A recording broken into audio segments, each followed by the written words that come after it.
Okay. അപ്പം നമ്മുടെ tradesman വെൽഡിങ്ങുമായിട്ട് ബന്ധപ്പെട്ട മൊഡ്യൂൾ 10ന്റെ ക്വസ്റ്റ്യൻ ഡിസ്കഷനും കൂടെയാണ് നമുക്ക് ബാലൻസ് ഉള്ളത്. അപ്പൊ മൊഡ്യൂൾ 10 എന്ന് പറയുന്നത് ഹാർഡ് ഫേസിങ്ങും സർഫേസിങ്ങും അതുപോലെ തന്നെ മെറ്റൽ ബിൽഡപ്പും പോസ്റ്റ് ഹീറ്റിങ്, പ്രീ ഹീറ്റിങ്ങും ഇന്റർപാസ് ടെമ്പറേച്ചർ, ഇത്തരം കാര്യങ്ങളെ പറ്റിയുള്ള ഒരു മൊഡ്യൂളാണത്. ഓക്കെ. അപ്പൊ റിപ്പയർ ആൻഡ് മെയിൻ്റനൻസ് ആണ് ആ ഒരു മൊഡ്യൂളിന്റെ പേര്. അപ്പൊ അതിൽ പ്രധാനപ്പെട്ട ടോപ്പിക്കുകളെല്ലാം നമ്മൾ ഉൾക്കൊള്ളിച്ചുകൊണ്ടിട്ട് ഒരു ക്വസ്റ്റ്യൻ ഡിസ്കഷൻ ആണ് ഈ ഒരു ക്ലാസ്സിലുള്ളത്. അപ്പൊ നിങ്ങൾക്ക് ഒന്നാമത്തെ ക്വസ്റ്റ്യൻ ആയിട്ട് വരുന്നത് എന്താണെന്നുള്ളത് നോക്കാം. ഒന്നാമത്തെ ക്വസ്റ്റ്യൻ എന്ന് വെച്ചാൽ എന്താണ്? Dash hard facing does not provides the resistance to. അപ്പൊ ഡാഷ് എന്നുള്ളത് ഒഴിവാക്കുക, അത് എഡിറ്റ്സിൽ വന്നിട്ടുള്ള പ്രശ്നമാണ്. ഹാർഡ് ഫേസിംഗ് മുതലാണ് ക്വസ്റ്റ്യൻ തുടങ്ങുന്നത്. വായിച്ചു നോക്കുക. Hard facing does not provide the resistance to. അതായത് എന്താ പറയുന്നത്? ഹാർഡ് ഫേസിംഗ് എന്ന് പറയുന്നത് അല്ലെങ്കിൽ ഹാർഡ് ഫേസിംഗ് സർഫേസിംഗ് എന്ന് പറയുന്നത് does not provide resistance to. അതായത് ഈ പറയുന്ന കാര്യങ്ങളിൽ എന്തിനുള്ള റെസിസ്റ്റൻസ് ആണ് പ്രൊവൈഡ് ചെയ്യാത്തത്? ഒന്നാമത്തെ option corrosion. Option A corrosion, option B abrasion, option C conductivity, option D heat. അപ്പം ക്വസ്റ്റ്യൻ നമ്പർ 1 എന്താണ്? ഹാർഡ് ഫേസിംഗ് എന്ന് പറയുന്ന പ്രോസസ്സ് എന്താണെന്ന് നമുക്കറിയാം. ഹാർഡ് ഫേസിംഗ് ചെയ്യുന്നത് എന്തിനാണെന്നൊക്കെ അറിയാം. അപ്പൊ ആ ഒരു പ്രോസസ്സ് ചെയ്യുന്നത് എന്തിനുള്ള പ്രതിരോധം നമ്മൾക്ക് നൽകുന്നില്ല എന്നുള്ളതാണ്. Option A corrosion, option B abrasion, option C conductivity, option D heat. Conductivity അല്ലേ? ഒന്നാമത്തെ question answer option C conductivity പറയുന്നുണ്ട്. ഓക്കെ, നമുക്ക് മറ്റെന്തെങ്കിലും ആൻസർ ഉണ്ടോ എന്നുള്ളത് നോക്കാം.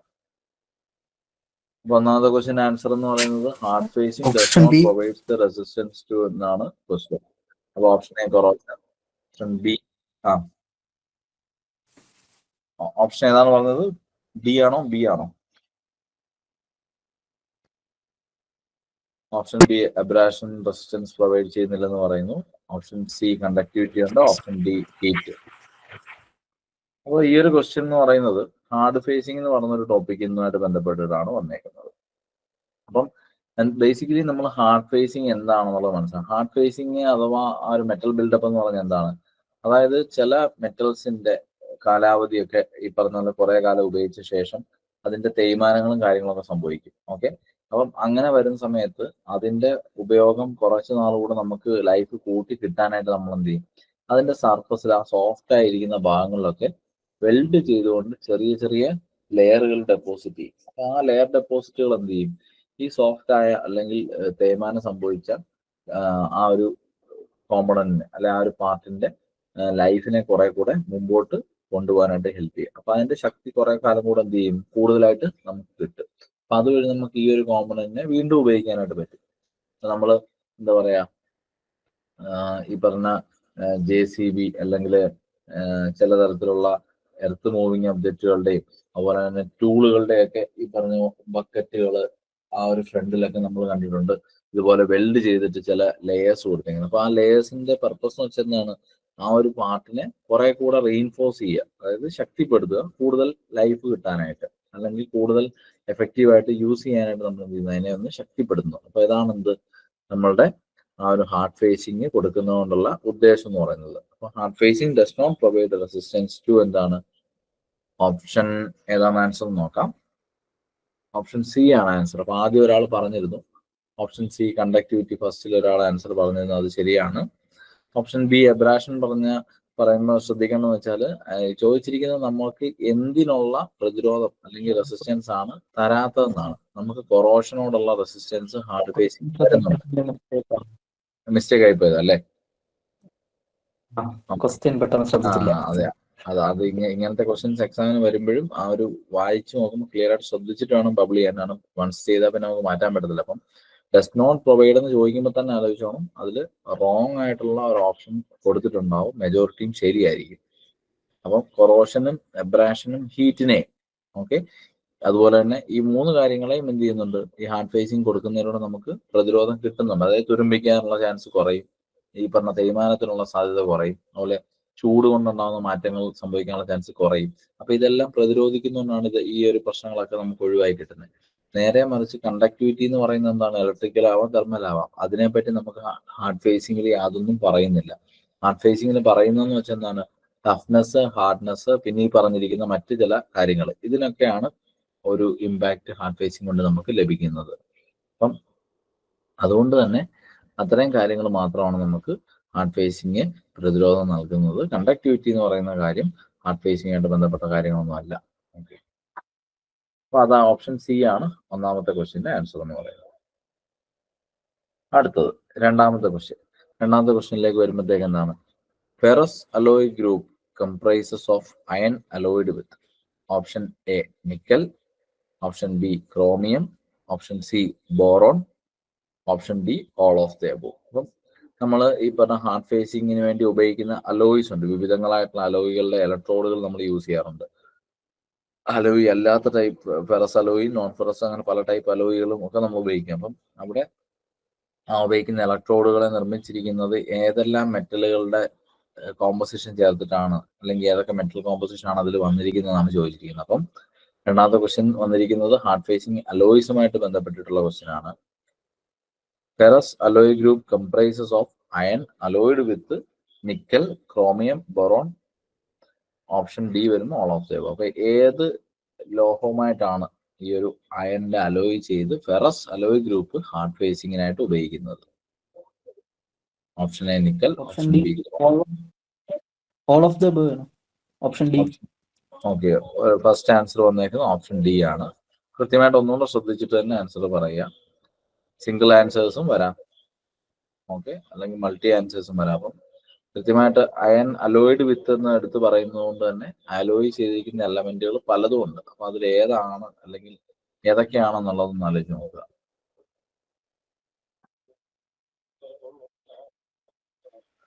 സി ആണോ? സി ബൊറോൺ പറയുന്നുണ്ടല്ലേ? ബൊറോൺ ഒരു വെറൈറ്റി ആൻസർ ആണ്. അപ്പം ഡിയും കുഴപ്പമില്ല, അല്ല ഡൗട്ട്സ് വരുന്നതുകൊണ്ട് പ്രശ്നമില്ല കേട്ടോ. നിങ്ങൾക്ക് എന്തെങ്കിലും മിസ്റ്റേക്ക് വരുന്നെങ്കിൽ നമുക്ക് എക്സാം ഹാളിൽ ഒരിക്കലും നിങ്ങളുടെ ഒരു മാർക്ക് പോലും നഷ്ടപ്പെടാൻ പാടില്ല. ഇവിടെ വെച്ച് നിങ്ങൾക്ക് തെറ്റുവോ ഒക്കെ ചെയ്തോട്ടെ, പ്രശ്നമില്ല. എല്ലാവരും ആൻസർ പറയുക. എക്സാമിന് നിങ്ങളുടെ ഒരു മാർക്ക് പോലും നഷ്ടപ്പെടാൻ നമ്മൾ സമ്മതിക്കത്തില്ല. അപ്പം ഇവിടെ വെച്ച് നിങ്ങൾ തെറ്റിച്ചോ, ആൻസർ പറഞ്ഞാലേ ആ ഒരു തെറ്റ് വരുമോ എന്ന് അറിയത്തുള്ളൂ. അപ്പൊ പറയാതിരുന്നു കഴിഞ്ഞാൽ നമ്മളെ ആ ഒരു തെറ്റ് വരുമില്ല നമുക്ക് മനസ്സിലാവാത്തതുകൊണ്ട് നമ്മൾ എക്സാമിന് ചിലപ്പോൾ പോയിട്ട് തെറ്റിക്കും. അപ്പോൾ മാക്സിമം മോക്ക് ടെസ്റ്റുകളിലും ഡിസ്കഷനിലും ഒക്കെ എന്ത് ചെയ്യാം, അറിയാമെന്നൊക്കെ വിളിച്ച് പറയാം. അപ്പൊ ചിലപ്പോൾ നമുക്ക് ചില കൺഫ്യൂഷൻ കാണും. അപ്പൊ അതൊക്കെ ക്ലിയർ ആയി കിട്ടും. അതുകൊണ്ട് എല്ലാവരും പറ്റുന്ന താല്പര്യമുള്ള എല്ലാവരും എന്ത് ചെയ്യുക, ആൻസർ പറയാൻ തന്നെ ശ്രമിക്കുക. തെറ്റിക്കോട്ടെ, നോ പ്രോബ്ലം. തെറ്റിയാണ് നമ്മൾ പഠിക്കുന്നത്. തെറ്റുന്നതനുസരിച്ച് നമ്മൾ ഷാർപ്പായിക്കൊണ്ടിരിക്കും. അപ്പൊ രണ്ടാമത്തെ ക്വസ്റ്റ്യൻ എന്ന് പറയുന്നത് ഫെറോസ് അലോയ് ഗ്രൂപ്പുകളിൽ അയണിന്റെ കൂടെ അലോയ് ചെയ്തിരിക്കുന്ന ഹാർഡ് ഫേസിങ് അലോയിങ് എലമെന്റുകൾ ഏതെല്ലാമാണെന്നാണ് ചോദിച്ചിരിക്കുന്നത്. ഓപ്ഷൻ എ നിക്കൽ ഉണ്ട്, ഓപ്ഷൻ ബി ക്രോമിയം തന്നിട്ടുണ്ട്, ഓപ്ഷൻ സി ബോറോൺ ഉണ്ട്, ഓപ്ഷൻ ഡി ഇവയെല്ലാം അഥവാ all of the above. Answer check ചെയ്യുമ്പോഴത്തേക്ക് option D all of the above. അപ്പം നിക്കലും ക്രോമിയം ബോറോണും അല്ലാതെ ഒന്ന് രണ്ട് എലമെന്റുകളൂടെ ഈ പറയുന്ന ഫെറസ് അലോയ് ഗ്രൂപ്പിൽ വരുന്നുണ്ട്. അത് ആർക്കെങ്കിലും അറിയാമെങ്കിൽ പറയാൻ അവസരം തരാം. മാംഗനീസ് ഒരെണ്ണം കിട്ടി, ഒരെണ്ണം ഒരാൾ പറഞ്ഞു. Very good. അപ്പം ചെറിയ ഓർമ്മയുണ്ട്. ഇനിയുണ്ട് എലമെന്റ്സ്. ടങ്സ്റ്റൺ വരില്ല.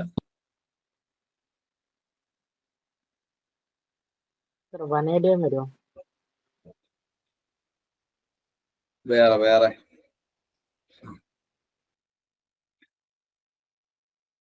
അപ്പം നിക്കല്, ബോറോൺ, ക്രോമിയം കൂടാതെ വരുന്നതെന്ന് വെച്ചാൽ സിലിക്കൺ വരുന്നുണ്ട്. അതുപോലെ തന്നെ എന്താണ് നമ്മുടെ മോളിബ്ഡിനവും കൂടെ വരുന്നു. ജസ്റ്റ് ചോയ്സിനുള്ള വലിയ ഇമ്പോർട്ടൻസ് ഒന്നുമില്ല. അത്യാവശ്യം വായിക്കുമ്പോൾ തന്നെ കിട്ടുന്നതാണ്. കാണാൻ പഠിച്ചിരിക്കണമെന്നൊന്നുമില്ല. കോമൺ ആയിട്ട് വരുന്നതും വരാത്തതുണ്ട്. ഇപ്പൊ മോൾഡിനും ഒക്കെ എല്ലായിടത്തും വരുന്നതാണ്. ഓക്കെ, ക്രോമിയം റിപ്പീറ്റ് വരുന്നുണ്ട്. ടങ്സ്റ്റൺ ഒക്കെ ഈ നോൺ ഫെറസ് അലോയുടെ കൂടെയാണ് വരുന്നത്. അപ്പൊ അടുത്ത മൂന്നാമത്തെ question.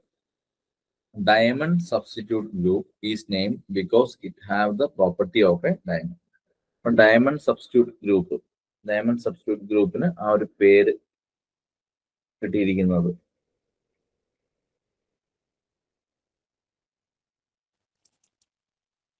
Diamond substitute group option A hardness. അപ്പം ഡയമണ്ട് സബ്സ്റ്റിറ്റ്യൂട്ട് ഗ്രൂപ്പിന് ആ ഒരു പേര് ലഭിക്കാനായിട്ട് ഡയമണ്ടിന്റെ പ്രോപ്പർട്ടി ആയിട്ടുള്ള എന്താണ് ആ ഒരു ഹാർഡ് ഫേസിങ് അലോയ് ഗ്രൂപ്പിന്റെ കൂട്ടത്തിലുള്ള എലമെന്റുകൾക്ക് അല്ലെ ആ മെറ്റലുകൾക്ക് ഉള്ള പ്രത്യേകത എന്ന് ചോദിച്ചാൽ ഡയമണ്ടിന്റെ എന്തോ ഒരു പ്രോപ്പർട്ടിയാണ് അവയ്ക്ക് റിസംബ്ലൻസ് സിമിലാരിറ്റി അല്ലെങ്കിൽ സാദൃശ്യമുള്ളത്. അപ്പൊ അതുകൊണ്ടാണ് ഡയമണ്ട് സബ്സ്റ്റിറ്റ്യൂട്ട് ഗ്രൂപ്പ് എന്ന് പേരിട്ടതിനെ വിളിക്കുന്നത്. അപ്പൊ ഹാർഡ് ഫേസിംഗ് അലോയിൽ 3 ഗ്രൂപ്പുകളുണ്ട്. ഫെറസ് അലോയ് ഗ്രൂപ്പ് ഉണ്ട്, നോൺ ഫെറസ് അലോയ് ഗ്രൂപ്പ് ഉണ്ട്, ഡയമണ്ട് സബ്സ്റ്റിറ്റ്യൂട്ട് ഗ്രൂപ്പ് ഉണ്ട്. അപ്പം ഇവിടെ മൂന്നാമത്തെ ഡയമണ്ട് സബ്സ്റ്റിറ്റ്യൂട്ട് ഗ്രൂപ്പിന്റെ പേര് വന്നിരിക്കുന്നത് എന്തിന്റെ ബേസിലാണെന്ന് ചോദിച്ചിരിക്കുന്നത്. സിമ്പിൾ ക്വസ്റ്റ്യൻ ആണ്. Option A hardness, option B softness, option C ഡയമണ്ടിന്റെ ഫിനിഷ്, ഓപ്ഷൻ ഡി ഡയമണ്ടിന്റെ ടഫ്നെസ്. അപ്പോൾ നമുക്ക് ഒരാൾ ആൻസർ പറഞ്ഞിരിക്കുന്നത് ഹാർഡ്നെസ് ആണ്. ഡയമണ്ടുമായിട്ട് ബന്ധപ്പെട്ടിട്ട് എപ്പോഴും പറയുന്ന ഒരു കാര്യമാണ് ഡയമണ്ട് എന്ന് പറയുന്നത് എക്സ്ട്രീംലി ഹാർഡ് ആയിട്ടുള്ളൊരു കോമ്പണന്റ് ആണ്. അത്രയും ഹാർഡ് ആയിട്ടുള്ള ഒരു വസ്തുവാണ് ഡയമണ്ട് എന്ന് പറയുന്നത്. അപ്പം അതുകൊണ്ട് തന്നെ ഡയമണ്ട് സബ്സ്റ്റിറ്റ്യൂട്ട് ഗ്രൂപ്പ് ഉപയോഗിച്ചുകൊണ്ട് നമ്മൾ ഇപ്പം ഹാർഡ് ഫേസിങ് വെൽഡിങ് ചെയ്യുന്ന സമയത്ത് അവിടെ കിട്ടുന്ന ആ ഒരു ഔട്ട്പുട്ട് എന്ന് പറയുന്നത് അത്രയും ഹാർഡായിരിക്കും അല്ലെ. അപ്പൊ ആ ഹാർഡ്നെസ് പറയുന്നത് തന്നെ ആയിരിക്കാം എന്ത് ഇവിടുത്തെ ആ ഒരു ഡയമണ്ട് എന്ന് പറയുന്ന ഒരു പേരുമായിട്ട് ബന്ധപ്പെട്ട് നമുക്ക് ഹാർഡ്നെസ്സിനെ വളരെ ഈസി ആയിട്ട് കണക്ട് ചെയ്യാനായിട്ട് പറ്റും. അപ്പോൾ ഓപ്ഷൻ എ ആണ് എന്റെ ആൻസർ. മൂന്നാമത്തെ ക്വസ്റ്റ്യന്റെ ആൻസർ എന്ന് പറയുന്നത് ആർക്കെങ്കിലും ആൻസർ കിട്ടിയില്ല, ലേറ്റ് ആയിട്ടുണ്ടെങ്കിൽ ഒന്ന് കൺഫേം ചെയ്യുക.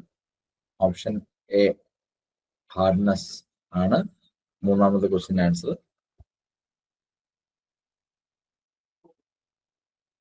ഓക്കെ, അപ്പോൾ മൂന്നാമത്തെ ക്വസ്റ്റ്യൻ ആൻസർ ഓപ്ഷൻ എ ആണ്. അടുത്തത് നാലാമത്തെ ക്വസ്റ്റ്യൻ.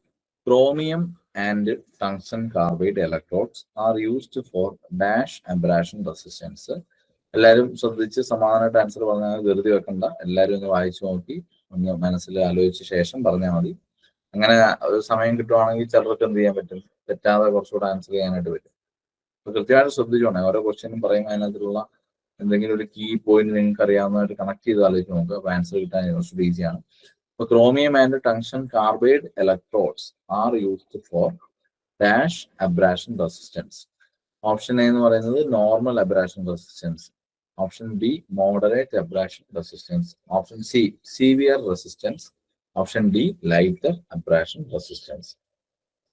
അപ്പോൾ നാലാമത്തെ ക്വസ്റ്റ്യൻ. ക്രോമിയവും ടങ്സ്റ്റൺ കാർബൈഡിന്റെയും ഇലക്ട്രോഡുകളെ യൂസ് ചെയ്യുന്നത് ഏത് തരത്തിലുള്ള അബ്രാഷനെ, തേയ്മാനത്തിനെ റെസിസ്റ്റ് ചെയ്യാനായിട്ടാണ്?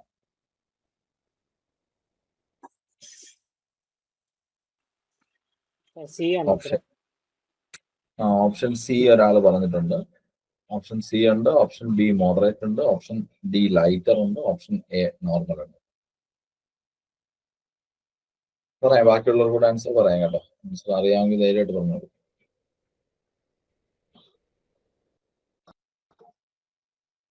ഓക്കെ, അപ്പം നമ്മുടെ ഓപ്ഷൻ വരുന്നത് ആൻസർ എ നോർമൽ ഉണ്ട്, ബി മോഡറേറ്റ് ഉണ്ട്, സി സിവിയർ ഉണ്ട്, ഡി ലൈറ്റർ ഉണ്ട്.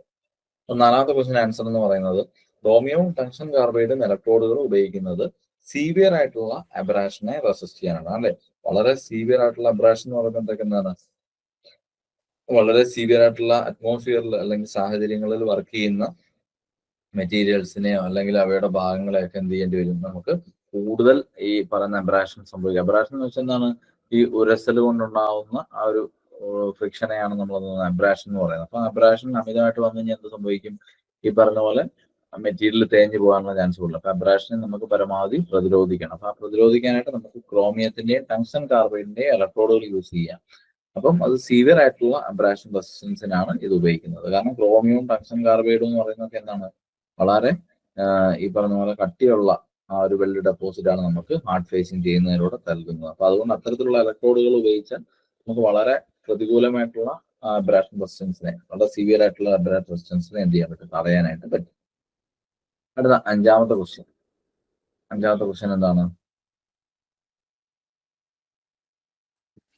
അഞ്ചാമത്തെ ക്വസ്റ്റ്യൻ എന്ന് വെച്ചാൽ dash carbon type electrodes are used for moderate abrasion and impact resistance. അപ്പം ചോദ്യം എന്താണ്? Dash carbon type electrodes are used for moderate abrasion and impact resistance. Moderate ആയിട്ടുള്ള അബ്രാഷൻ ആൻഡ് ഇമ്പാക്ട് റെസിസ്റ്റൻസിന് dash carbon type ഇലക്ട്രോഡുകളാണ് use ചെയ്യുന്നത്. Option A medium, option B mild, option C low, option D high. അപ്പം ഏത് തരത്തിലുള്ള carbon type ഇലക്ട്രോഡുകളാണ് moderate abrasion റെസിസ്റ്റൻസിനും impact റെസിസ്റ്റൻസിനും ഉപയോഗിക്കുന്നത്? Option D. Option D high ആണോ, ഓപ്ഷൻ സി ലോ ആണോ, അതോ option A medium, option B mild? Option സിയും ഓപ്ഷൻ ബി ഒന്ന് തന്നെയാണ്, തെറ്റിക്കാൻ വേണ്ടി അങ്ങനെ ഒരു കൺഫ്യൂഷൻ വരാൻ വേണ്ടി കൊടുക്കുന്നതാണത്. മൈൽഡും ലോയും ഒന്ന് തന്നെയാണ്. പിന്നെ കൺഫ്യൂഷൻ വരേണ്ടത് മീഡിയം ആണോ ഹൈ ആണോ എന്നുള്ളതാണ്. അപ്പൊ ഓപ്ഷൻ ഡി ഒരാൾ പറഞ്ഞിട്ടുണ്ട്. വേറെ ആർക്കും ആൻസർ പറയാനില്ലെങ്കിൽ നമുക്ക് ആൻസറിലേക്ക് പോകാം. ഓക്കെ, അഞ്ചാമത്തെ ക്വസ്റ്റ്യൻ ആൻസർ എന്ന് പറയുമ്പോഴത്തേക്ക് ഹൈ കാർബൺ ടൈപ്പ് ഇലക്ട്രോഡുകൾ. Option D high carbon type ഇലക്ട്രോഡുകളാണ് ഒരു മോഡറേറ്റ് അല്ലെ, ഒരു മിതമായിട്ടുള്ള അബ്രാഷനെയും ഇമ്പാക്റ്റിനെയും റെസിസ്റ്റ് ചെയ്യാനായിട്ട് നമുക്കൊരു ഹൈ കാർബൺ ടൈപ്പ് ഇലക്ട്രോഡ് ഉപയോഗിച്ചുകൊണ്ട് ഹാർഡ് ഫേസിങ് ചെയ്താൽ മതി. അടുത്തത് ആറാമത്തെ question. Dash arrangement position for hard facing is, അല്ലെ. അപ്പൊ ക്വസ്റ്റ്യൻ എന്ന് പറയുന്നതാണ് arrangement position for hard facing. അപ്പൊ ഹാർഡ് ഫേസിങ് ചെയ്യുമ്പോഴത്തേക്കുള്ള അറേഞ്ച്മെന്റിലെ പറ്റിയ പൊസിഷൻ ഏതാണെന്നാണ് ചോദിച്ചിരിക്കുന്നത്. Okay, option A vertical, option B overhead, option C flat, option D none of the above. അപ്പം ഹാർഡ് ഫേസിങ്ങിന് അറേഞ്ച്മെന്റ് ചെയ്യാൻ പറ്റുന്ന പൊസിഷൻ എന്ന് പറയുന്നത് ഏതാണ്? Option A vertical, option B overhead, option C flat, option D none of the above. അപ്പൊ ഈ പറഞ്ഞത് ഏത് പൊസിഷനാണ് ഹാർഡ് ഫേസിങ് ചെയ്യുമ്പോൾ ഏറ്റവും ഉചിതമായ പൊസിഷൻ, അല്ലെങ്കിൽ കോമൺ ആയിട്ട് ഉപയോഗിക്കുന്ന അറേഞ്ച്മെന്റിൽ ഏത് പൊസിഷനാണ് ഉപയോഗിക്കുന്നത്? ഓപ്ഷൻ സി ഫ്ലാറ്റ് തന്നെയാണ് വീണ്ടും പറഞ്ഞേക്കുന്നത്. അപ്പൊ നമുക്ക് നോക്കാം, ആൻസർ നോക്കാം. Arrangement position for hard facing is. അപ്പൊ ഹാർഡ് ഫേസിങ്ങിന്റെ അറേഞ്ച്മെന്റ് പൊസിഷൻ എന്ന് പറയുമ്പോഴത്തേക്ക് എന്താണ്?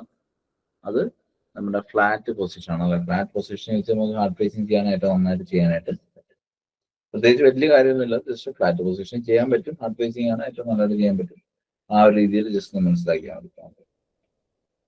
അപ്പൊ അടുത്തത് ഏഴാമത്തെ question. Hard facing with MMA process includes preheating about dash degree Celsius. Option A 50 to 150 degree Celsius, option B 200 to 205 degree Celsius, option C 60 to 100 degree Celsius, option D 95 to 150 degree Celsius. Option D ഒരാൾ answer പറഞ്ഞിട്ടുണ്ട്. വേറെ ഏതെങ്കിലും answer ഉണ്ടോ? ചോദ്യം ഇതാണ്, hard facing MMA process ഉപയോഗിച്ചുകൊണ്ട് നമ്മൾ hard phasing ചെയ്യുന്ന സമയത്ത് പ്രീഹീറ്റ് ചെയ്യും. ആ പ്രീഹീറ്റ് എന്ന് പറയുന്നത് എത്ര ഡിഗ്രി വരെയാണ് ചെയ്യുന്നത് എന്നുള്ളതാണ്, അല്ലെ ആ റേഞ്ച് എത്രയാണെന്ന് ചോദിക്കും. Option A 50 to 150, option B 200 205, option C 60 100, option D 95 to 150. അപ്പൊ ഓപ്ഷൻ ഡി ഒരാൾ പറഞ്ഞിട്ടുണ്ട്. എന്തായാലും ആൻസർ ചെക്ക് ചെയ്യാം. അതെ, ഓപ്ഷൻ ഡി തന്നെയാണ് കറക്റ്റ് ആൻസർ. അപ്പൊ ആൻസർ വെരി ഗുഡ്, പഠിക്കുന്നതുകൊണ്ടാണ് അത് പറയാൻ പറ്റിയത്. അപ്പം ഓപ്ഷൻ ഡി 95 മുതൽ 150 ഡിഗ്രി സെൽഷ്യസ് വരെ നമ്മൾ പ്രീഹീറ്റ് ചെയ്തുകൊണ്ടാണ് നമ്മൾ എന്ത് ചെയ്യുന്നത്, MMA പ്രോസസ്സിൽ ഒരു ഹാർഡ് ഫേസിങ് എപ്പോഴും ചെയ്യുന്നത്. എങ്കിൽ മാത്രമായിരിക്കും അതിന്റെ ഒരു റിസൾട്ട് എന്ന് പറയുന്നത് ബെറ്റർ ആയിട്ട് കിട്ടുന്നത്. അടുത്ത question. Base metal dilution is prevented by maintaining, അല്ലെ. ബേസ് മെറ്റൽ ഡൈല്യൂഷൻ എന്ന് പറയുന്നത് ഹാർഡ് ഫേസിങ്ങുമായിട്ട് ബന്ധപ്പെട്ടുണ്ടാകുന്ന ഒരു പ്രശ്നമാണ്. അതിനെ നമ്മൾ എങ്ങനെയാണ് പ്രതിരോധിക്കുന്നത്, അല്ലെ ഏത് തരത്തിൽ നമ്മൾ മെയിൻറ്റെയിൻ ചെയ്തുകൊണ്ടാണ് ആ ഒരു ബേസ് മെറ്റൽ ഡൈല്യൂഷൻ ഉണ്ടാവാതെ നമ്മൾ ഹാർഡ് ഫേസിങ് ചെയ്യുന്നതെന്നാണ് ചോദിച്ചിരിക്കുന്നത്. Option A low current and medium arc, option B high current and short arc, option C medium current and short arc, option D low current and short arc. ആലോചിച്ച് നോക്കിയിട്ട് answer പറഞ്ഞേ. അപ്പം answer എട്ടാമത്തെ question നോക്കാം, ആരും പറയുന്നില്ല. അപ്പൊ base metal ഡൈല്യൂഷനെ prevent ചെയ്യാനായിട്ട് എന്ത് ചെയ്യണമെന്നാണ് നമ്മളോട് പറയുന്നത് ശരിക്കും. അതായത് നമ്മളോട് ആ ഒരു തിയറിയിൽ പറയുന്നതാണ് avoid high current and short arc. അപ്പൊ ഹൈ കറണ്ടും ഷോർട്ട് ആർക്കും എന്ത് ചെയ്യുക, അവോയ്ഡ് ചെയ്യുക. ഓക്കെ, അപ്പം ഷോർട്ട് ആർക്ക് പൊതുവേ നല്ലതല്ല. ഓക്കെ, അപ്പൊ high current, short arc, medium current, low current and short arc എല്ലാം നമുക്ക് ആ ഒരു കാറ്റഗറിയിൽ പെടുത്താം. ലോ കറണ്ടും അതുപോലെ തന്നെ മീഡിയം ആർക്കും ആണെന്നത് നമുക്ക് ഹാർഡ് ഫേസിങ് ചെയ്യാനായിട്ട് ഏറ്റവും നല്ലത്. എന്ന് വെച്ചാൽ കറണ്ട് കുറച്ച് വെക്കുക, ആർക്കിനെ മീഡിയത്തിൽ മെയിൻറ്റെയിൻ ചെയ്യുമ്പോൾ നമുക്ക് ഹാർഡ് ഫേസിംഗും ഉണ്ട് ഈ പറയുന്ന. അതായത് ഡൈലൂഷൻ എന്ന് വെച്ചാൽ എന്താണ്, നമ്മളൊരു മെറ്റലിന്റെ പുറത്ത് ഹാർഡ് ഫേസിങ് ചെയ്യുമ്പോൾ ആ മെറ്റല് സർഫസിലോട്ട് ഡെപ്പോസിറ്റ് ചെയ്യും. അപ്പൊ ഡെപ്പോസിറ്റ് ചെയ്യുമ്പോൾ ആ ഓൾറെഡി അവിടുത്തെ ബേസ് മെറ്റൽ എന്ന് പറയുന്നത് എന്ത് ചെയ്യരുത്, ഉരുകിയോടെ ലിക്വിഡായി അങ്ങ് മാറാൻ പാടില്ല. അപ്പൊ അതിന് കറണ്ട് കുറച്ച് വെക്കുക. ആർക്ക് ഷോർട്ട് ആർക്കിന് പകരം എന്ത് ചെയ്യുക, ഒരു മീഡിയം ആർക്ക് മെയിൻറ്റെയിൻ ചെയ്യുക. ഇത് രണ്ടും കൂടെ കറക്റ്റ് ആയിട്ട് ചെയ്ത് കഴിഞ്ഞാൽ നമുക്ക് ബേസ് മെറ്റലിനെ പ്രൊട്ടക്ട് ചെയ്തുകൊണ്ട് ഹാർഡ് ഫേസിങ് ചെയ്യാനായിട്ട് പറ്റും. അതാണ് ഓപ്ഷൻ എ ആണ് 8ാമത്തെ ക്വസ്റ്റ്യൻ ആൻസർ. 9ാമത്തെ question, arc deposit length in MMA hard facing normally be 45 മുതൽ 50 mm വരെ, 20 മുതൽ 30 mm, 25 മുതൽ 50 mm, 10 മുതൽ 20 mm വരെ. Arc deposit length in MMA hard facing normally be എത്രയാണ്? ഓപ്ഷൻ സി ഒരാൾ ആൻസർ പറഞ്ഞിട്ടുണ്ട്. വേറെ ഏതെങ്കിലും ആൻസർ ഉണ്ടോ, കിട്ടുണ്ടോ? 9ാമത്തെ ക്വസ്റ്റ്യൻ ഓപ്ഷൻ സി ആണ് ആൻസർ ഒരാൾ പറഞ്ഞത്. അതായത് MMA hard facing, MMA welding ഉപയോഗിച്ചുകൊണ്ട് ഹാർഡ് ഫേസിങ് ചെയ്യുമ്പോൾ ആർക്ക് ഡെപ്പോസിറ്റ് അല്ലെങ്കിൽ വെൽഡ് ഒരു റണ്ണ് ചെയ്യുമ്പോൾ ആ റണ്ണിന് എത്ര ദൂരം വരെ നമുക്ക് ഡെപ്പോസിറ്റ് ചെയ്യാമെന്നാണ് ചോദിച്ചിരിക്കുന്നത്. സിമ്പിൾ ക്വസ്റ്റ്യൻ ആണ്, നമ്മൾ പഠിപ്പിച്ചിട്ടുള്ളതാണ്, ഇതിലുള്ള വാല്യൂ ആണ്, ടെക്സ്റ്റിലുള്ള ക്വസ്റ്റ്യൻ ആണ്. Option A 45-50, option B 20-30, option C 25-50 മുതൽ, ഓപ്ഷൻ ഡി 10 to 20 mm വരെ. അപ്പം ആൻസർ വേറെ ആരും പറയുന്നില്ല. ഓപ്ഷൻ സി ആണ് ആകെ വന്നൊരു ആൻസർ. കറക്റ്റ് ആണ് ആൻസർ. ഹാർഡ് ഫേസിങ് ചെയ്യുമ്പോൾ നമുക്ക് നോർമലി MMA എത്ര വരെ ലെങ്ത് ഡെപ്പോസിറ്റ് ചെയ്യാം? 25 മുതൽ 50 mm വരെ വെൽറ്റ് ഡെപ്പോസിറ്റ് നമുക്ക് പ്രൊവൈഡ് ചെയ്യാനായിട്ട് പറ്റും. ഓക്കെ, അപ്പം അത് വളരെ ബേസിക് ആയിട്ടുള്ള ക്വസ്റ്റ്യൻസ് ആണ് ഇതൊക്കെ. ഇതിനകത്ത് വലിയ കൺഫ്യൂഷൻ ഒന്നും ആവശ്യമില്ല. ആ വാല്യൂ ഒന്ന് പഠിച്ചു വെച്ച് കഴിഞ്ഞാൽ ഹാർഡ് ഫേസിംഗ് ആയിട്ട് ബന്ധപ്പെട്ട് ഈ ഒരു ക്വസ്റ്റ്യൻ വന്നാൽ വളരെ ഈസി ആയിട്ട് നമുക്ക് അറ്റൻഡ് ചെയ്യാനായിട്ട് പറ്റും. ഇപ്പൊ ചിലപ്പോൾ ടെക്സ്റ്റിൽ നിന്നൊക്കെയാണ് ഡയറക്റ്റ് ക്വസ്റ്റ്യൻ വരുന്നുണ്ടെങ്കിൽ ഇങ്ങനത്തെ സിമ്പിൾ ക്വസ്റ്റ്യൻസ് ഒക്കെ എടുത്ത് അതുപോലെ ഇടും. നമുക്ക് വാല്യൂ ഒന്നും അറിയില്ലെങ്കിൽ അല്ലെങ്കിൽ ഇത് കൺഫ്യൂഷൻ ആയി കഴിഞ്ഞാൽ എന്ത് പറ്റും, ഒരു മാർക്ക് അങ്ങ് പോയി കിട്ടും. അപ്പൊ അതുകൊണ്ട് തന്നെ ടെക്സ്റ്റിലുള്ള വളരെ കുഞ്ഞ് വാല്യൂസ് ഇമ്പോർട്ടൻ്റ് അല്ലെന്ന് തോന്നുന്ന കാര്യങ്ങളൊക്കെ വളരെ എന്ന് വെച്ചാൽ അത് ഒരുപാട് സമയം സ്പെൻഡ് ചെയ്യണമെന്നില്ല, പക്ഷെ ഒന്ന് എവിടെയെങ്കിലും ഒന്ന് ഹൈലൈറ്റ് ചെയ്ത് വെക്കുക. ആ വാല്യൂ കണ്ടാൽ പെട്ടെന്ന് ഓർമ്മ വരണം. കാണാതെ പഠിച്ചു വെക്കേണ്ട ആവശ്യമില്ല. ഒന്ന് ആ ഒരു വാല്യൂ ഒന്ന് പാസ് ചെയ്യുമ്പോൾ നിങ്ങൾക്ക് ആ വാല്യൂ അവിടെ ഉണ്ടെന്നുള്ളതൊന്ന് മനസ്സിൽ കിടന്നാൽ മാത്രം മതി. അപ്പൊ ഇങ്ങനത്തെ ക്വസ്റ്റ്യൻസ് ചിലപ്പോൾ എന്ത് ചെയ്യാം, ചിലപ്പോൾ ഡയറക്റ്റ് ക്വസ്റ്റ്യൻ എടുത്തിടും. കാരണം ഇപ്പം മിക്കവാറും ഈ പറഞ്ഞ പോലെ IT വർക്ക് ചെയ്യുന്നവരും അല്ലെ ആ ഒരു രീതിയിലുള്ള ആളുകളായിരിക്കും ക്വസ്റ്റ്യൻ ഇടുന്നത്. അപ്പൊ അവരൊക്കെ ഇടുന്ന സമയത്ത് പരമാവധി എന്ത് ചെയ്യാം, ചിലപ്പോൾ ആ ഒരു നമ്മൾ നേരത്തെ എക്സാമിലൊക്കെ കണ്ടിട്ടുണ്ട്, സിമ്പിൾ ക്വസ്റ്റ്യൻസ് എടുത്ത് അതുപോലെ ഇടും. അപ്പൊ നമ്മൾ വലിയ ക്വസ്റ്റ്യൻസിന്റെ പുറകെ പോയിട്ട് സിമ്പിൾ ക്വസ്റ്റ്യനുകൾ തെറ്റിക്കുന്ന ഒരു പ്രവണത വരില്ല. അപ്പം ഇതുപോലത്തെ കുഞ്ഞു ക്വസ്റ്റ്യൻസ് ഒക്കെ എന്ത് ചെയ്യണം, കൃത്യമായിട്ട് പഠിച്ചിരിക്കുക. ഓക്കെ, ചെറിയ ചെറിയ ക്വസ്റ്റ്യൻസിനായിരിക്കും ചിലപ്പോൾ നമുക്ക് വലിയ ഈ പറഞ്ഞ പോലെ മൈനസും കാര്യങ്ങളും കുറെ അടിച്ചു വരുന്നത്. അതുപോലെ പെട്ടെന്ന് ആൻസർ ചെയ്യാൻ പാടില്ല. എപ്പോഴും ഈ വാല്യൂസ് ഇപ്പൊ 25-50 എന്നുള്ളത് 20-30 എന്നുള്ളത് തെറ്റാൻ ചാൻസ് കൂടുതല. 45-50 തെറ്റാം അല്ലെ. അപ്പം എല്ലാം കറക്റ്റ് ആയിട്ട് നോക്കിയിട്ട് ഏകദേശം ആ ഒരു നമ്മുടെ റേഞ്ച് മനസ്സിലുണ്ടെങ്കിൽ പെട്ടെന്ന് നമുക്ക് ആൻസർ കിട്ടും. അപ്പോൾ 9ാമത്തെ ക്വസ്റ്റ്യൻ ആൻസർ ഓപ്ഷൻ സി ആണ്, 25 മുതൽ 50 mm വരെ. അടുത്ത 10ാമത്തെ question, it is never advisable to make more than dash layers because such a mass of metal may crack in service or during deposition. Option A 2, option B 4, option C 5, option D 3. Option D ഒരാൾ പറഞ്ഞിട്ടുണ്ട്. അപ്പോൾ question മനസ്സിലാകാത്ത ആരെങ്കിലും ഉണ്ടെങ്കിൽ അവർക്ക് വേണ്ടി പറഞ്ഞുതരാം.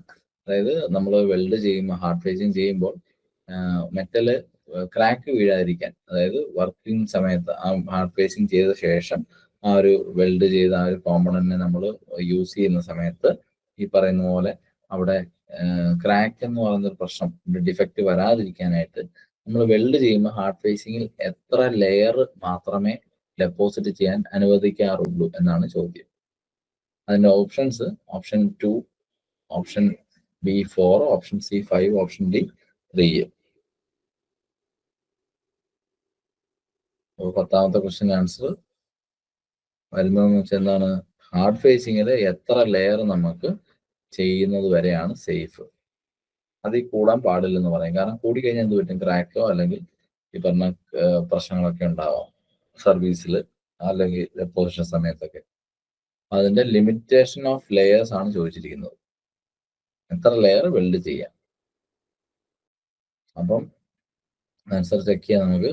അതെ, കറക്റ്റ് ആണ് ആൻസർ. ഓപ്ഷൻ D 3 അപ്പൊ ഓപ്ഷൻ ഡി 3 എന്ന് പറയുന്ന ആൻസർ പറഞ്ഞത് വളരെ കറക്റ്റ് ആണ്. 3 ലെയറിൽ കൂടുതൽ ഡെപ്പോസിറ്റ് ചെയ്യാൻ പാടില്ല. കാരണം അങ്ങനെ ചെയ്താൽ എന്ത് പറ്റും, ഓവറായിട്ട് അവിടെ ഹീറ്റിന്റെ പ്രസൻസ് വരാനുള്ള ചാൻസ് ഉണ്ട്. അങ്ങനെ ഹീറ്റിന്റെ പ്രസൻസ് വന്നാൽ എന്ത് പറ്റും, അവിടെ ക്രാക്ക് വരാം അല്ലെ. സർവീസിൽ ഇരിക്കുമ്പോഴത്തേക്ക് ആ ഒരു ഓവർ ഹീറ്റ് ഉള്ള സ്ഥലത്ത് ഹാർഡ്നെസ് കൂടിയിട്ട് അതുവഴി എന്ത് ചെയ്യാൻ, പിന്നീട് അവിടുത്തെ ടഫ്നെസ് കുറഞ്ഞ് അത് ക്രാക്കിലോട്ട് പോകാനുള്ള ചാൻസ് ഉണ്ട്. അപ്പൊ അതൊക്കെ നമുക്ക് ഒഴിവാക്കാനായിട്ട് എന്ത് ചെയ്യും, പരമാവധി 3 ലെയറിൽ കൂടുതൽ വെൽഡ് ഡെപ്പോസിറ്റ് ചെയ്യാനായിട്ട് സജസ്റ്റ് ചെയ്യില്ല. അടുത്ത 11ാമത്തെ ക്വസ്റ്റ്യൻ ആണ്. Dash structure on carbon steel are suitable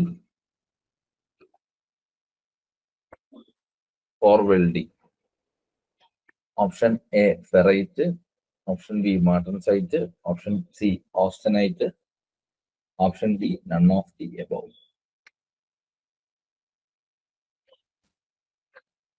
carbon സ്റ്റീലിലെ താഴെ പറയുന്ന സ്ട്രക്ചറുകളിൽ വെൽഡിങ്ങിന് സ്യൂട്ടബിൾ ആയിട്ടുള്ളത് ഏതാണെന്നാണ് ചോദിച്ചിരിക്കുന്നത്.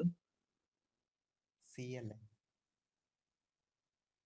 ഓപ്ഷൻ സി ഒരാൾ പറയുന്നുണ്ട്.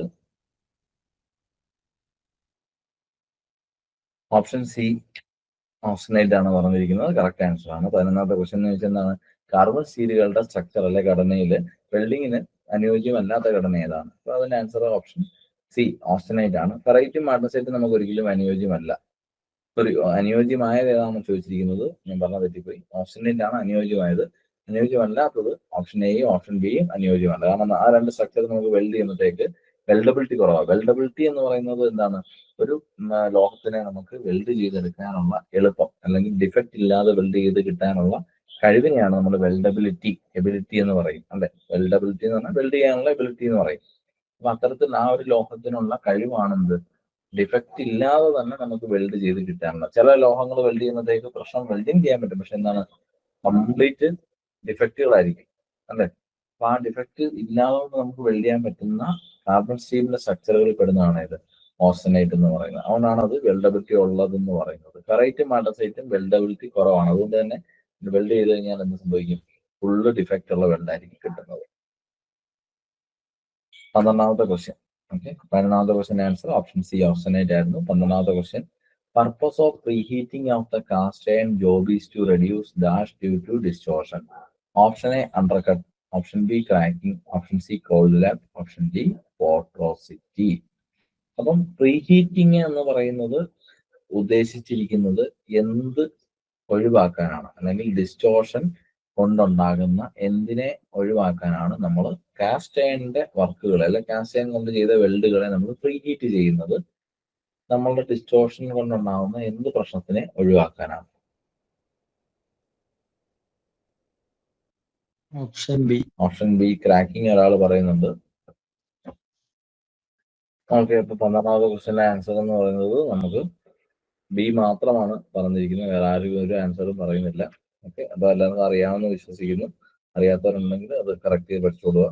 ഓക്കെ, അപ്പം 12ാമത്തെ ക്വസ്റ്റ്യൻ എന്ന് പറഞ്ഞാൽ എന്താണ്, കാസ്റ്റ് ആൻഡ് ജോബുകളെ നമ്മൾ പ്രീഹീറ്റ് ചെയ്യുന്നുണ്ട്. ഓക്കെ, ആ പ്രീഹീറ്റ് ചെയ്യുന്നതിന്റെ പർപ്പസ് എന്താണെന്ന് ചോദിച്ചിരിക്കുന്നത്, അതായത് ഡിസ്റ്റോർഷൻ എന്താണ്, വളവും ഈ പറഞ്ഞ പോലെ മടക്കുകളും ബെൻഡിങ്ങും ഒക്കെ ഉണ്ടാകുന്ന ഒരു അവസ്ഥയാണ് ഡിസ്റ്റോർഷൻ. അതായത് ഷേപ്പ് മാറി പോവല്ലേ, ഡിസ്റ്റോർട്ട് ആയി പോവാം. അപ്പൊ അതുകൊണ്ട് നമുക്ക് എന്ത് ചെയ്യാം, ഈ പറഞ്ഞ വെൽഡിൽ ക്രാക്ക് ഉണ്ടാവാം. ആ ക്രാക്ക് ഉണ്ടാവാതിരിക്കാൻ വേണ്ടി എന്ത് ചെയ്യും, നമ്മൾ പ്രീഹീറ്റ് ചെയ്തുകൊണ്ട് വെൽഡ് ചെയ്യും. അപ്പൊ അത് കാസ്റ്റ് ആൻഡ് ജോബ് ചെയ്യുന്നത് ഡിസ്റ്റോർഷൻ മൂലമുള്ള ക്രാക്കിങ്ങിനെ ഒഴിവാക്കാനാണ്. അണ്ടർകട്ടോ പൊറോസിറ്റി കോൾഡ് ലാബ് ഒന്നും അവിടെ എന്തല്ല ഡിസ്റ്റോർഷൻ കൊണ്ടുവരുന്ന പ്രശ്നങ്ങളല്ല. ഓക്കെ, അതൊക്കെ മറ്റ് കാരണങ്ങൾ കൊണ്ടുവരുന്ന പ്രശ്നമാണ്. ഡിസ്റ്റോർഷൻ വന്നാൽ പ്രധാനമായിട്ടും വരുന്നത് ക്രാക്കിംഗ്.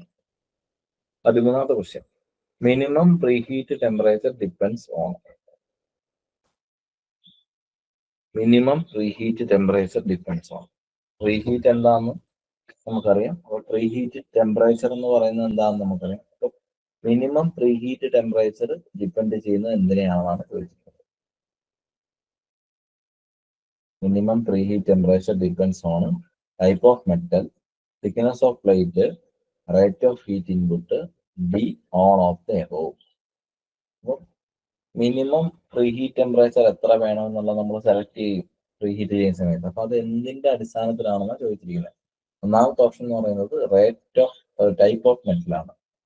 രണ്ടാമത്തെ ഓപ്ഷൻ തിക്നെസ് ഓഫ് പ്ലേറ്റ് ആണ്. മൂന്നാമത്തെ option rate of heat input ആണ്.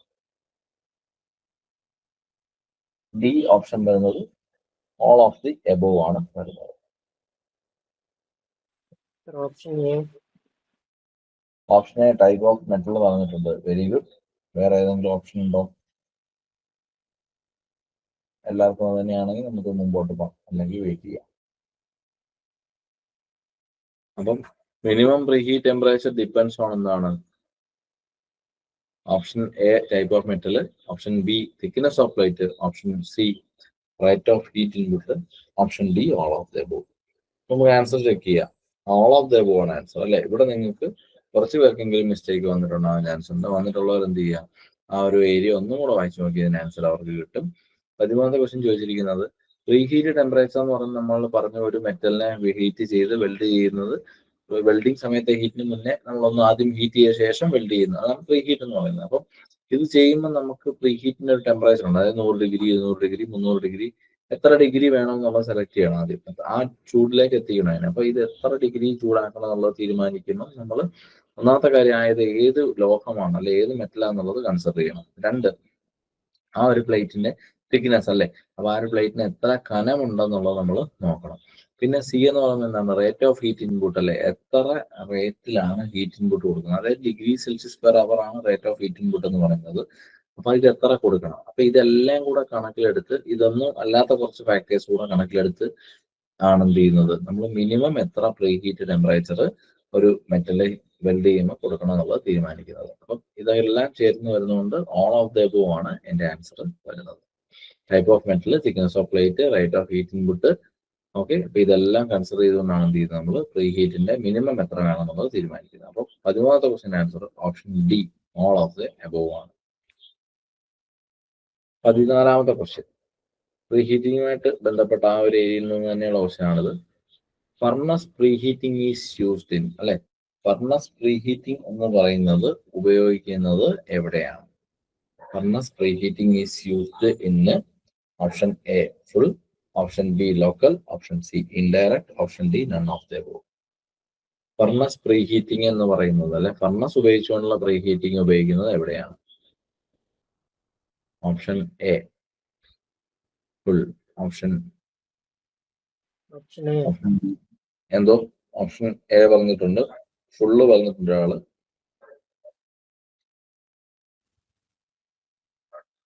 Option B local, option C indirect, option D none of the above. അപ്പൊ 14ാമത്തെ ക്വസ്റ്റ്യൻ എന്ന് പറയുന്നത് ഫർണസ് ഉപയോഗിച്ചുകൊണ്ടുള്ള പ്രീ ഹീറ്റിംഗ് നമ്മൾ ചെയ്യുന്നത് എവിടെയാണ്, അല്ലെ ഏത് തരം പ്രീ ഹീറ്റിംഗിനാണ്? അതിന്റെ ആൻസർ വളരെ സിമ്പിൾ ആണെന്ത്, ഫുൾ പ്രീ ഹീറ്റിംഗിനാണ് ഫർണസ് നമ്മൾ ഉപയോഗിക്കുന്നത് അല്ലെ. ഫുൾ പ്രീ ഹീറ്റിംഗിൽ നമുക്ക് എന്ത് ചെയ്യണം, നമ്മുടെ ഒബ്ജക്റ്റിനെ അല്ലെങ്കിൽ വെൽഡിനെ നമ്മൾ ഫർണസിനുള്ളിൽ വെച്ചുകൊണ്ട് ഫുൾ ആയിട്ട് അതിനെ ഹീറ്റ് ചെയ്തെടുക്കുന്നു. അതിനെയാണ് ഫുൾ പ്രീ ഹീറ്റിംഗ് എന്ന് പറയുന്നത്. 14ാമത്തെ ക്വസ്റ്റ്യൻ ആൻസർ വളരെ സിമ്പിൾ ആയിട്ട് നമുക്ക് കിട്ടുന്ന ആൻസർ ആയിരുന്നു. 14ാമത്തെ question answer option A full preheating is the furnace preheating used. അടുത്തത് എന്താണ്?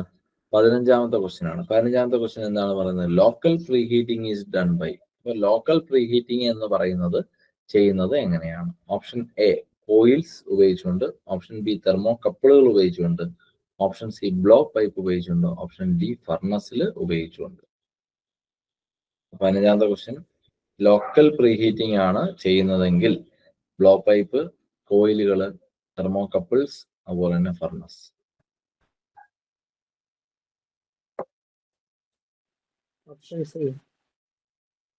ഓപ്ഷൻ സി ബ്ലോ പൈപ്പ് ഒരാൾ പറയുന്നുണ്ട്. ഓക്കെ, അപ്പം 15ാമത്തെ ക്വസ്റ്റ്യൻ ആൻസർ ഏതാണെന്ന് ചെക്ക് ചെയ്യാം. ബ്ലോ പൈപ്പ് ആണ് ആകെയുള്ള ആൻസർ പറഞ്ഞത്. Option C blow pipe. അപ്പൊ ലോക്കൽ പ്രീ ഹീറ്റിംഗ് എന്ന് പറയുന്നത് നമ്മൾ ഏതാണോ വെൽഡ് ചെയ്യാൻ പോകുന്ന ഭാഗം ആ ഒരു ഭാഗത്ത് മാത്രം നമുക്ക് ഹീറ്റ് ചെയ്യണം. ഇപ്പൊ ഒരു ക്രാക്ക് ഉണ്ടല്ലേ, ആ ക്രാക്കിൽ വെൽഡ് ചെയ്യാനായിട്ട് ചെയ്യുന്ന സമയത്ത് അവിടെ മാത്രം ഹീറ്റ് ചെയ്യണമെങ്കിൽ അവിടെ ലോക്കൽ പ്രീ ഹീറ്റിംഗ് ഉപയോഗിച്ചാൽ മതി. ഇനി ഇപ്പൊ ഒരു എൻ്റയർ ഒരു പാർട്ട് മൊത്തത്തിൽ നമുക്ക് പ്രീ ഹീറ്റ് ചെയ്യണമെന്നുണ്ടെങ്കിൽ അവിടെ നമുക്ക് എന്ത് ചെയ്യാം, ആ ഒരു ഫുൾ പ്രീ ഹീറ്റിങ്ങിലോട്ട് പോവാം അല്ലെ. അപ്പൊ ലോക്കലി ചെയ്യേണ്ട ആവശ്യം അവിടെ പറ്റത്തില്ല, മൊത്തത്തിൽ ഹീറ്റ് ചെയ്ത് വരത്തുള്ളൂ. അപ്പൊ അതാണ് എന്ത് നമ്മൾ ഫുൾ പ്രീ ഹീറ്റിംഗ് കൊണ്ട് ഉദ്ദേശിക്കുന്നത്. ലോക്കൽ ആകുമ്പോഴത്തേക്ക് നമ്മൾ എവിടെയാണോ വെൽഡ് ചെയ്യേണ്ടത് ആ ഒരു ഭാഗത്ത് ഒരു ക്രാക്ക് ഉണ്ടെങ്കിൽ ആ ക്രാക്കിൽ മാത്രം ഹീറ്റ് ചെയ്തുകൊണ്ട് ആ ക്രാക്കിനെ വെൽഡ് ചെയ്ത് ഫിനിഷ് ചെയ്യാനായിട്ട് നമുക്ക് ലോക്കൽ പ്രീ ഹീറ്റിംഗ്. അത് ചെയ്യാനായിട്ട് നമുക്ക് കോയിൽ ഉപയോഗിക്കുന്ന ബുദ്ധിമുട്ടാണ്. കാരണം കോയിൽ എന്ന് പറയുമ്പോൾ കുറച്ചും കൂടി ഏരിയ കൂടുതലാണ്. തെർമോകപ്പിൾ എന്ന് പറയുമ്പോൾ അത് ഹീറ്റ് ചെയ്യാനായിട്ട് ഉപയോഗിക്കുന്നതല്ല, ഹീറ്റ് മെഷർ ചെയ്യാനായിട്ട് ഉപയോഗിക്കുന്നതാണ്. ഫർണസ് എന്ന് പറയുമ്പോഴത്തേക്ക് എന്താണ് ഫുൾ പ്രീ ഹീറ്റിംഗിലേക്കാണ് അത് കൊണ്ടുപോകുന്നത്. പിന്നെ നമുക്ക് ബ്ലോ പൈപ്പ് അല്ലെ, ഓക്സി അസിഡിൻ ഗ്യാസോ അല്ലെ LPG ഡയറക്റ്റ് ഇട്ട് എന്ത് ചെയ്യാം, നമുക്ക് ബേൺ ചെയ്തിട്ട് അതിന്റെ ഫ്ലെയിം ഉപയോഗിച്ചുകൊണ്ട് ആ ഒരു ഹീറ്റിംഗ് ചെയ്യുമ്പോൾ ബ്ലോ പൈപ്പ് ഉപയോഗിക്കുക. അവിടെ നമുക്ക് എവിടെയാണോ ഹീറ്റ് ചെയ്യേണ്ടത് ആ ഒരു പോയിന്റ് മാത്രമായിട്ട് ലോക്കലി ഹീറ്റ് ചെയ്യാനായിട്ട് പറ്റും. അപ്പോൾ 15ാമത്തെ ക്വസ്റ്റ്യൻ ആൻസർ നമ്മൾ പറഞ്ഞ സി ആണ് ആൻസർ. അടുത്തത് 16ാമത്തെ ക്വസ്റ്റ്യൻ ആണ്. For plain carbon steels the joint is heated from dash degree Celsius for post general post heating. അപ്പം പൊതുവെ ഉള്ള അഥവാ ജനറലി ഉള്ള പോസ്റ്റ് ഹീറ്റിങ്ങിന് പ്ലെയിൻ കാർബൺ സ്റ്റീലുകൾക്ക് ഡാഷ് ഡിഗ്രി സെൽഷ്യസ് ആണ് നമ്മൾ ഹീറ്റ് ചെയ്യുന്ന temperature. Option A 150-200, option B 200 to 400 degree Celsius, option C 100-300 degree Celsius, option D 150-450 degree Celsius. Option C പറയുന്നുണ്ട് അല്ലേ? നമുക്ക് നോക്കാം ആൻസർ. ഓപ്ഷൻ സി പറയുമ്പോൾ ബാക്കിയുള്ളവരോട് നോക്കിയോട്ടോ, എല്ലാവരും നോക്കിയോ, ആർക്കെങ്കിലും എന്തെങ്കിലും ആൻസർ ഉണ്ടെങ്കിൽ ചെക്ക് ചെയ്തോളൂ. ഓക്കെ, അപ്പം വേറെ ആൻസർ ഒന്നും ആരും പറയുന്നില്ല. ഓക്കെ, അപ്പം ശ്രദ്ധിക്കാത്ത ഏരിയ ആണോ അതോ നിങ്ങൾക്ക് അറിയാവുന്നിട്ട് പറയാത്തതെന്ന് അറിയില്ല. എന്തായാലും ഓപ്ഷൻ സി 100 to 300 ഒരാൾ പറഞ്ഞിട്ടുണ്ട്. അപ്പം ഓപ്ഷൻ സി തന്നെയാണ് അതിന്റെ ആൻസർ. അപ്പൊ പ്ലെയിൻ കാർബൺ സ്റ്റീലുകളെ നമ്മൾ പോസ്റ്റ് ഹീറ്റ് ജനറലി ചെയ്യുകയാണെങ്കിൽ ചെയ്യേണ്ടത് 100 മുതൽ 300 ഡിഗ്രി സെൽഷ്യസ് വരെയാണ് എന്ത് ചെയ്യേണ്ടത്, പോസ്റ്റ് ഹീറ്റ് ചെയ്യേണ്ട ടെമ്പറേച്ചർ എന്ന് പറയുന്നത്. അതാണ് അതിന്റെ ആൻസർ. അടുത്ത 17ാമത്തെ question. The heating of a welded job after welding is known as. അല്ലെ, വെൽഡിംഗ് ചെയ്ത ശേഷം നമ്മളൊരു വെൽഡഡ് ജോബിനെ ഹീറ്റ് ചെയ്യുന്നതിനെ പറയുന്ന പേരെന്താണ്? Option A post heating, option B PWHT, option C stress relieving, option D all of the above. Welding ചെയ്ത ശേഷം അഥവാ വെൽഡഡ് ജോബിനെ നമ്മൾ വെൽഡിങ്ങിന് ശേഷം ഹീറ്റ് ചെയ്യുന്നതിനെ പറയുന്ന പേരെന്താണ്? Option D. Option D all of the above പറയുന്നുണ്ട്.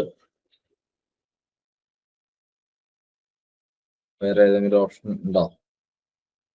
അപ്പം വെൽഡഡ് ജോബിനെ വെൽഡിങ്ങിന് ശേഷം ഹീറ്റ് ചെയ്യുന്നതിനെ നമ്മൾ പറയുന്ന പേര് ഓപ്ഷൻ എ പോസ്റ്റ് ഹീറ്റിംഗ്. അപ്പൊ പോസ്റ്റ് ഹീറ്റിംഗ് എന്ന് പറഞ്ഞാൽ എന്താ നമുക്കറിയാം.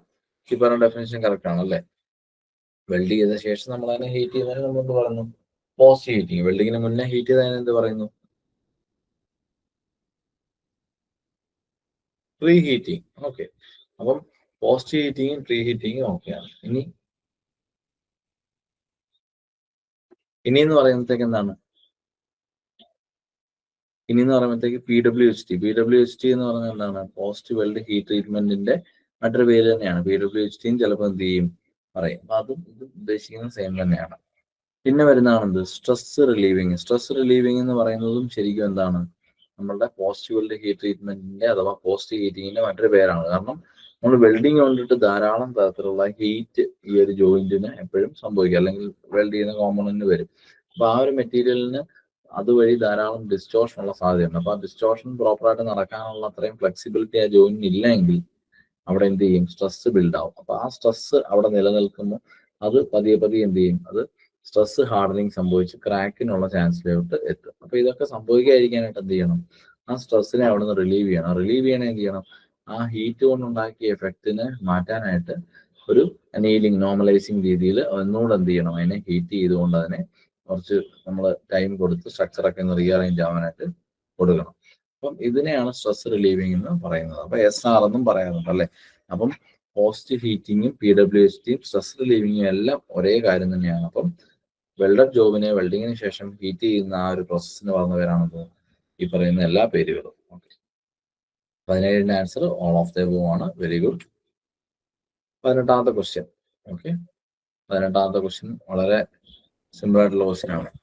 The temperature of the preheated job can be checked by, അല്ലെ? പ്രീഹീറ്റഡ് ആയിട്ടുള്ള ജോബിന്റെ ടെമ്പറേച്ചർ ചെക്ക് ചെയ്യാനായിട്ട് എന്താണ് ചെയ്യേണ്ടത്?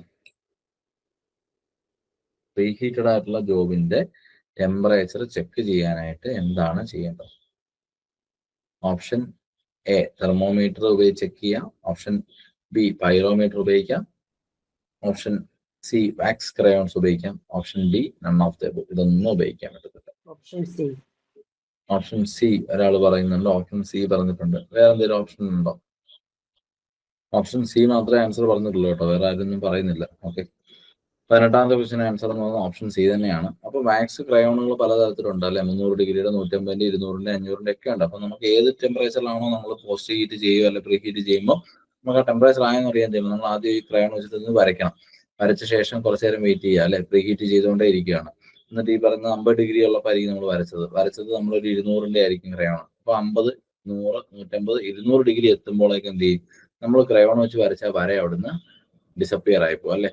ആ ഒരു ഡിസപ്പിയർ ആയി പോകുമ്പോൾ അതിന്റെ അർത്ഥം എന്താണ്, 200 ഡിഗ്രി എത്തി. ഇനി 300ന്റെ ആണെങ്കിൽ എന്ത് ചെയ്യും, അവിടെ തന്നെ അപ്പോഴും വര കാണും. അത് 300 ഡിഗ്രി എത്തുമ്പോൾ ഡിസപ്പിയർ ആയി പോകും. അപ്പൊ ഇതുവഴി നമുക്ക് എന്ത് ചെയ്യാം, ടെമ്പറേച്ചർ ഈ ഒരു മെറ്റലിന് ആയോട്ടുണ്ടോ അല്ലെങ്കിൽ ആ ഒരു ടെമ്പറേച്ചർ അച്ചീവ് ചെയ്തിട്ടുണ്ടോ എന്നുള്ളത് മനസ്സിലാക്കാനായിട്ട് പറ്റും. ഓക്കെ, അപ്പോൾ അതൊരു നല്ലൊരു മെത്തേഡാണ്. അപ്പോൾ വാക്സ് ക്രയോൺസ് ഉപയോഗിച്ചുകൊണ്ട് നമുക്ക് പ്രീഹീറ്റഡ് ജോബുകളുടെ ടെമ്പറേച്ചറിനെ ചെക്ക് ചെയ്യാനായിട്ട് വളരെ ഈസിയാണ്. അപ്പം 18ാമത്തെ ക്വസ്റ്റ്യനോട് കൂടി നമ്മുടെ മൊഡ്യൂൾ 10ന്റെ ക്വസ്റ്റ്യൻ ഡിസ്കഷൻ കംപ്ലീറ്റ് ആയിട്ടുണ്ട്. അപ്പോൾ മാക്സിമം നമ്മൾ ക്വസ്റ്റ്യൻസ് ഉൾപ്പെടുത്തിയിട്ടുണ്ട്. പരമാവധി നല്ല ക്വസ്റ്റ്യൻസുകളും കുറച്ച് സ്റ്റേറ്റ്മെന്റ് ക്വസ്റ്റ്യൻസും കുറച്ച് ട്രൂ ഓർ ഫാൾസ് ടൈപ്പ് അങ്ങനത്തെ ഒരു മീനിങ് വരുന്നതും വാല്യൂസും എല്ലാം ഉൾപ്പെടുത്തിയിട്ടുണ്ട്. അപ്പോൾ ഇത് കൂടാതെ എന്തെങ്കിലും നിങ്ങൾ ടെക്സ്റ്റ് ചെയ്ത് വായിക്കുകയാണെന്നുണ്ടെങ്കിൽ അതുകൂടെ എന്ത് ചെയ്യുക, ഒന്ന് നോട്ട് ചെയ്ത് വെക്കുക.